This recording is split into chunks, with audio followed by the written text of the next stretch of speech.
Well, good morning, good afternoon. This is Scott over at ReadySquirrel.com. Smash that like button, give us some thumbs up, make comments, give suggestions.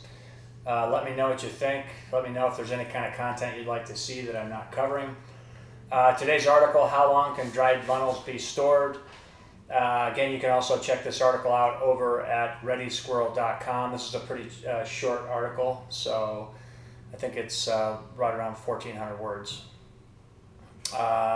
Lentils are an awesome little legume, excellent for long-term storage. They provide good nutrition and can be packaged to store for decades. Cultivated longer than any other legume, lentils are a staple food around the globe. Dried lentils store for 1 year in store-bought packaging and 3 years in airtight containers, like Ziploc containers, which we know are not really an oxygen barrier. They're not truly airtight, but still you can get 3 years out of it.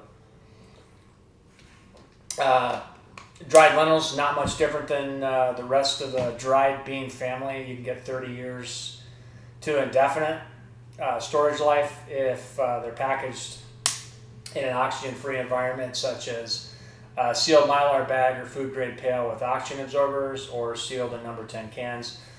I did a video last week on me storing food in mylar bags, and I made the mistake of videoing vertically because I've been trying to do some short videos. And anyway, I've got about another 150 pounds of food that I need to do, so I'm going to make a video on using mylar bags and oxygen absorbers probably Friday, and I'll try to get that posted up for you. Okay, store packaging doesn't keep out air or light, both of which are food killers. If you've been doing any long-term storage, you know that. You already know that, I should say.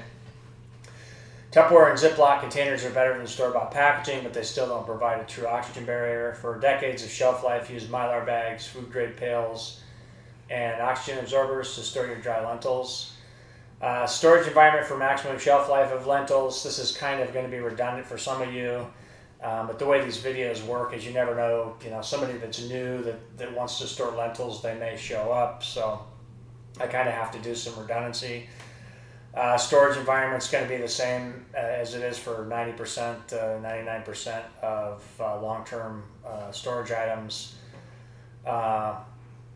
If you want to store dried lentils for long-term, such as in a long-term pantry for survival food, first package in oxygen-free container as noted above and store in a cool, dry location up off the floor. Keep it pest-free. If you use mylar bags to store lentils, make sure they're at least 5 mils in thickness. The thinner bags are opaque and let light in, which decreases shelf life via light oxidation. So I think we tend to think of oxidation as just oxygen contact with food, which it's not. I actually learned something this weekend. I stored 50 pounds of sugar and I used oxygen absorbers. And then I learned after the fact that that's a no-no because for some reason oxygen turns sugar to concrete. So I'm going to have to go in there and take the oxygen absorbers out. They're already in a food-grade bucket, so it's not that big a deal, but there's all kinds of little things you got to learn about. This I actually happen to know. If you use mylar bags to store lentils, make sure they're at least 5 mils in thickness. That's going to go for anything if you don't want light to touch the food. Consider using mylar bags and food-grade pails together, as mylar is better oxygen barrier but is more prone to damage. The food-grade bucket will protect the bag and make for a stackable storage. I've got here 5 types of lentils to store long-term. Lentils are one variety of pulse or edible seeds in legume family that grows in a pod. Other pulses you may want to consider for long-term storage are dry beans, dry peas, chickpeas, cowpeas, or pigeon peas. I'm working on an article for chickpeas, pretty interesting. The Romans, the ancient Egyptians, the ancient Greeks ate them. They're mentioned in the Bible. Lentils also mentioned in the Bible, which I find that kind of stuff interesting. And lentils have actually been around for, I want to say, like 8,000 years. I mean, they're tried, they're true, they're tested. Brown lentils, I'm going to be honest, I can't think I think brown lentils are the only ones I've ever eaten. Like that's what you see at the grocery store most of the time. I have seen some red and yellow lentils. Nutritionally, there's not a ton of difference between brown, red, and yellow lentils. And honestly, these three lentil types are going to be the ones that you want to focus on for long-term storage for the most part. Black lentils and these puy lentils, which are grown in volcanic soil in France, are kind of like specialty lentils, and they're super expensive. I've never had either one of these, so I don't know. Black lentils are said to have the most nutritional value, but again, price is prohibitive. So brown lentils is what I know. Brown lentils are, they stay together pretty well. They're the ones you're going to find at the grocery store. You're going to find them in bulk. They're the most flexible. And in my opinion, they're the best option for long-term storage, especially when you consider price. Green lentils, similar to brown lentils, but with a peppery flavor. I'm going to look for those the next time I go to the grocery store because I've never had them. Often used as a substitute for expensive puy lentils, which are the French lentils down below. Green lentils, similar to brown lentils, but with a peppery flavor, often used as a substitute for the expensive French lentils. Red and yellow lentils are usually sold split. I have seen yellow lentils. I'm not sure if I've seen red lentils or not. I don't think I have. These lentils are actually good for making like a stew. They come split, and they basically they disintegrate when you're cooking them into a soup or a stew. So they're a thickener. Obviously, they still give flavor and nutrition, but I think that the lentils that I would look at primarily would be the brown lentils, and then you could add some red and yellow lentils if you like them. Buy some, try them out, see which ones you like. I think the cool thing, well, I'm going to get ahead of myself here, and then I'm going to say half the stuff that's down below, so I better move along. 11 reasons dried lentils are an excellent food for long-term storage. Number one, long shelf life of 30 years to indefinite. I mean,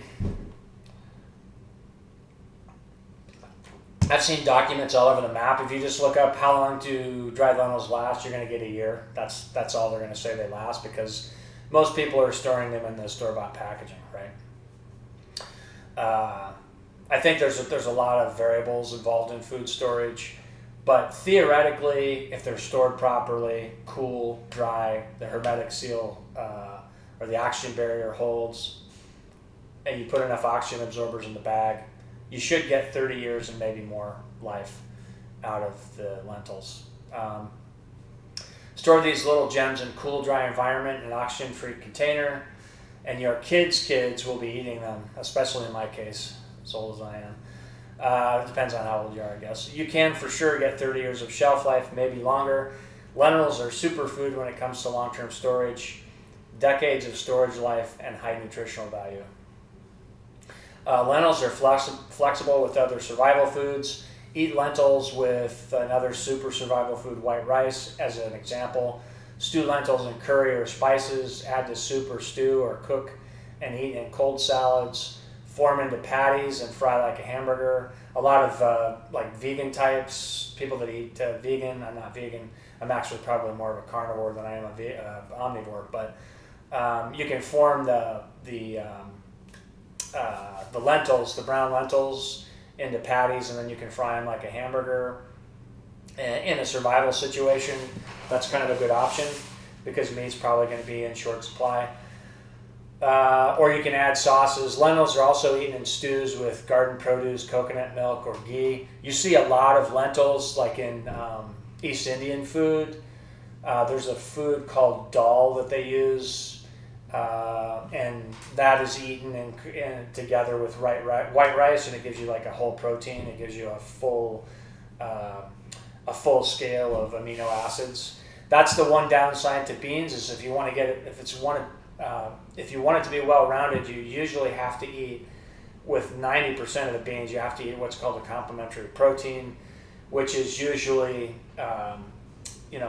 wheat. So wheat berries, whatever you're doing, white bread or however you're making that, or white rice. There's some other stuff, rolled oats, for instance. Um, Lentils are inexpensive. They're not cheap. They're not the cheapest thing. They're not like white rice cheap, but they're pretty inexpensive. You can get 50 pounds at a reasonable price for a little bit more than you can black beans or pinto beans. When you consider the shelf life and how much nutrition they provide, lentils are a powerhouse of survival nutrition at rock bottom prices. So this is another one. Lentils are another one of those hardcore backbone staple items like rolled oats, white rice, pinto beans, black beans, soybeans, whatever it is you happen to get. Lentils are right up there. You've got white rice, 30-year shelf life. You've got lentils over here, shelf life. Bring them together, you've got a complete protein. And then another good thing about lentils is, okay, I'm getting ahead of myself again. I have a tendency to do that. Lentils don't require pre-soaking. You don't need to pre-soak lentils before cooking. They only take 15 minutes to cook fully. 15 to 20 minutes to cook fully. That is if you don't pre-soak them. Add vegetables, meat, or spices and stew them longer for maximum flavor. We eat a lot of lentils, and I've never actually measured water, to be honest with you. I'm an eyeballer, so I usually just cover the lentils in water. Okay, let me back up. What I normally do with lentils, I put a couple tablespoons of olive oil in the pot that I'm going to cook them on, and then I cut up, if I have it, celery, carrots, onion, and fresh garlic. Then I sweat those. I turn the heat up and I get the oil hot. Then I sweat them. Then I put the lentils in, and if I have like chicken stock or vegetable stock, I'll use that. If I don't, I'll use water, and then I'll add bouillon cubes, which is one of the things that I've added to my long-term emergency food storage. I got the Sam's Club, I got the chicken and the beef, the little beef cubes that you can get. And they come in like the big spice can. I got like 2 of each of those, and then I put them, I hermetically sealed them. And I'm actually second guessing myself as to whether that was a good idea, because I know they have moisture content, so I'm going to have to look into that, and I'm going to have to do it quickly.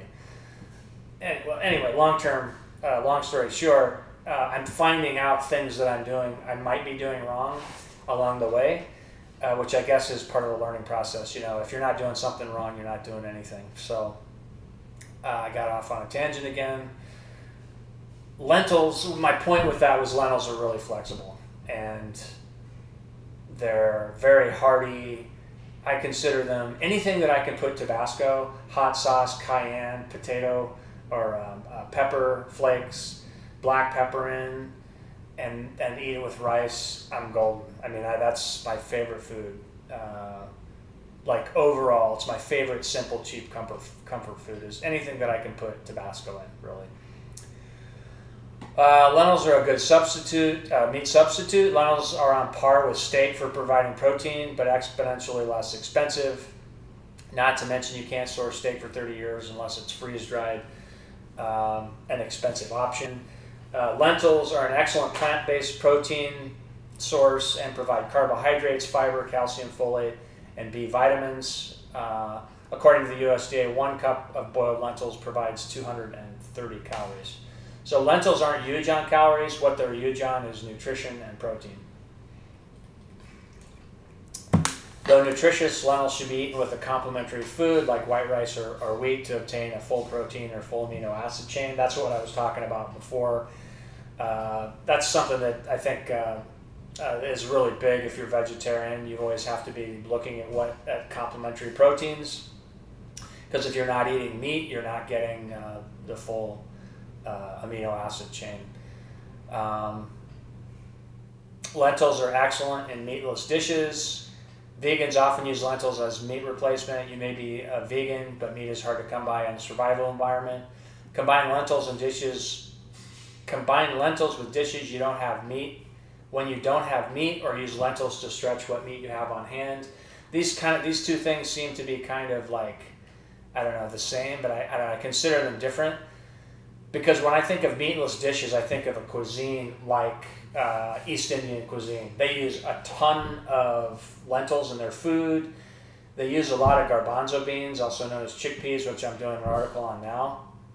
And you have a culture that has a lot of people that don't have a lot of money, and they're eating hand to mouth. But they do a really good job of taking simple ingredients like lentils, like white rice, and using the spices and herbs that they have available to make really awesome dishes, things like curry and that dish I talked about before, dal. So I think it's a really good reference to use cuisines like that when you start using things like lentils that may not be what's the word for it? I feel like it's mainstream because I've been eating them since I was a kid, but I think there's a lot of people that probably have never even had lentils. So what was my point? Meatless dish is not, you're not using it as a substitute for meat. You may be, I think it's Hindus, you may be in India, you may be Hindu. You don't eat meat. You don't eat any meat, ever. And it's not because you don't need a meat substitute, it's just food, it's what you eat. So,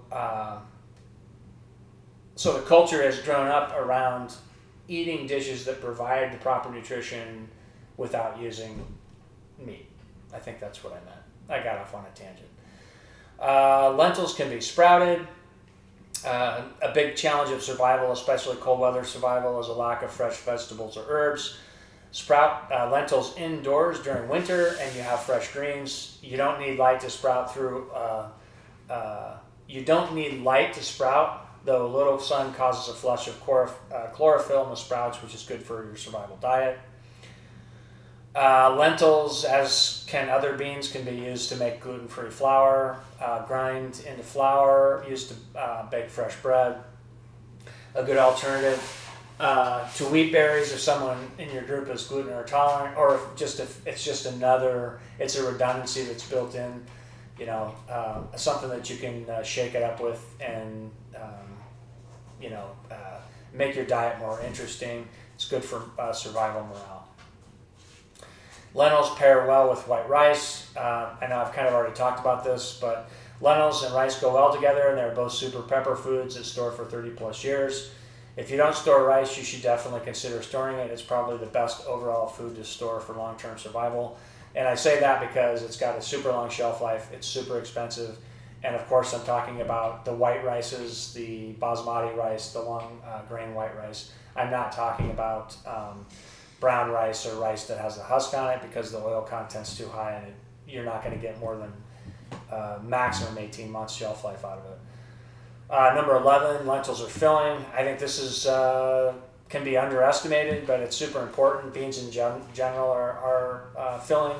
A nice pot of stewed lentils with found or foraged greens from the forest or the immediate area, or vegetables out of your garden, stewed up with some of the spices that you've got left over, maybe some curry powder. You're eating that with white rice. It's just very satisfying. Imagine the amount of labor that you're doing in a survival situation. And filling food, feeling full is important for morale. 5 steps to cook stored survival lentils. This is actually me making lentils yesterday. I started writing this article. I'm like, I'm going to make some lentils for dinner. So I did. My wife appreciated it. I'm pretty sloppy when it comes to cooking. I've been cooking since I was a kid, and I don't usually use recipes for most things, unless it's like something like baking. I use recipes, but when it comes to stuff like meat and beans and stuff like that, I usually just eyeball it. But if you don't cook from scratch and you're not familiar with that, then you may want to go through these steps to cook the beans. These are dried beans. First step is optional. Rinse the lentils. In a survival situation, this is a waste of water, in my opinion. Like store-bought beans, I've never washed. That's going to be up to you. But I guess you could consider the soaking portion of cooking with beans, washing them. But Lentils don't really need to be soaked, so never done it. Optional, step 2, optional, sort your lentils for pebbles or debris. I don't sort any legumes. In a survival situation, you probably won't either. Put a pan on the stove top, camp stove, or a cast iron pot on a fire. Some things like beans, I think, would be seriously difficult to cook. Okay, I'm over exaggerating. Beans would be a pain in the butt to cook on a campfire. You got to keep the fire stoked. You got to keep the flame at a temperature where you're not actually burning the beans. Because it's long term, you would tend to start a fire, you would let it burn down, then you would use the coals to cook. But beans take so long to cook that you're going to have to fortify the fire somehow, and you're going to have to jockey it around. Lentils cook in 15 to 20 minutes, so it's not going to be much harder than making Lipton cup of soup, really, which is good for a survival situation. If you can start a campfire, if for whatever reason you can't, then it wouldn't be a good option. So anyway, put a pan on the stove top, a camp stove, or in a cast iron pot on a fire. Bring water to a boil using 1 cup of lentils to 3 cups of water. That's the standard recipe. 1 cup of lentils to 3 cups of water. You can't use too much water, but if you're using like spices and vegetables and stuff like that, or even adding meat for flavor, you're going to dilute the flavor of the lentil stew if you go overboard with the water. But one of my favorite things about lentils is actually the broth. I like the broth. I really spice it up, and I enjoy it. So I usually go overboard on water. If you want to eyeball it, keep water at least one inch above the lentils. So you don't even have to have a measuring cup. Pour in, I think, a 1 pound bag of lentils in the little plastic thing you get at the grocery store. That's 3 cups of lentils. Pour it in, pour the water in up till it's an inch above the lentils, and you can cook them that way. And experiment with it. And then when you start getting more comfortable with it, you can try some different things. For extra flavor, use meat or vegetable stock, or add bouillon cubes to the water. A lot of times I'll be adding the bouillon cubes. That's what I do because that's what I have available, and it's simple, it's fast, it's quick. Chop and add foraged vegetables and herbs. Once boiling, reduce heat, set to the side of the fire or on lower heat, and simmer for 15 to 20 minutes. The longer you cook lentils, the more they will break down. I like mine stewed about 45 minutes with vegetable and spices to build flavor, but this isn't necessary. Some people want their lentils to be intact. They want them to be like exactly how they look. I mean, they swell from the water and the cooking, but they want them to look exactly like they look in the bag. I don't care about that. I don't care if they get mushy. I still like the flavor of them, but if that's a concern, then you're going to want to keep the cook times down. Sweating forward vegetables before cooking dry lentils. An alternative to boiling vegetables with the lentils is to put a couple of tablespoons of oil or fat in the pan before adding the liquid or lentils. Put the pan over a medium-high heat. Place a couple of tablespoons of oil or fat in your pan. Dump your cut-up vegetables in the oil and sweat them a little. Add your stock or water. Add bouillon cubes or spices like yellow curry, chili powder, or cayenne pepper. There's information out there that if you don't want to salt your beans, you don't want to spice your beans until the end. I don't do that. Some people say that it makes them tough. Lentils are forgiving, so experiment with them. If you want a soupy mixture, add more liquid. If you want a thicker mixture, add less water or cook longer. Mix in different ingredients and eat with 30-year staples like white rice, rolled oats, or bread made from wheat berries. They're really flexible. They're really easy to cook with. They're easier than beans. And in my opinion, they are as satisfying. Do you need to soak your dried lentils before cooking? Soaking lentils will cut the cooking time down by 50%. Instead of 15 or 20 minutes cook time, you're looking at 7 to 10 minutes until soft enough to eat if you pre-soak them.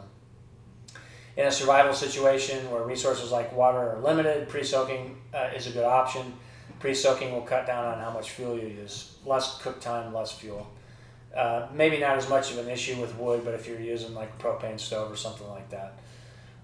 Store lentils and grains for survival food. Complementary protein. I think I already touched on this, but eating grains or lentils alone doesn't provide you with a complete protein.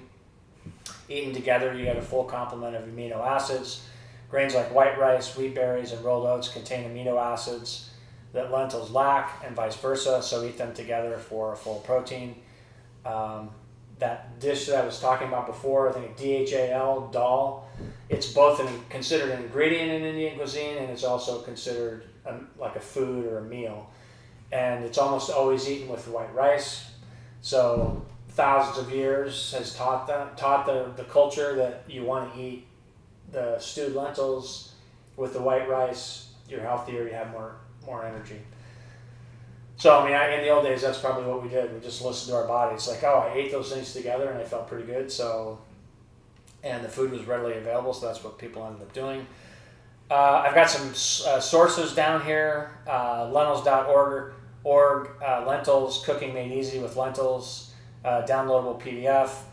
I've got an Extension Utah State University, author Brian Nummer, food safety specialist, a guide to food storage for emergencies. This is an excellent downloadable PDF. I've actually got it on my website, so you'll be downloading it directly from Ready Squirrel. If you go over there to Ready Squirrel and click on the link, it's a good resource. I actually put this in quite a few of my articles. And there's also some information in here. Academy of Nutrition and Dietetics, protein and vegetarian and vegan diets, downloadable. And that talks a little bit about the complementary proteins. I'm not a nutritionist, I'm not a dietitian, so I can't really give you specifics on that. But if you're doing long-term storage, that's something that you're going to want to look into. You can get super crazy with it, or you can just say, well, I've got rice, I've got beans. If I eat a meal, I'm going to eat some rice and beans, or I'm going to eat some rolled oats and beans, or some rolled oats and lentils. So pretty simple, pretty straightforward. This is Scott with ReadySquirrel.com. I appreciate you guys watching. Have a great day. Hit the like button, share, comment, show us some love. Thanks, guys. Take care. I hope everybody's doing well, and I'll see you next time.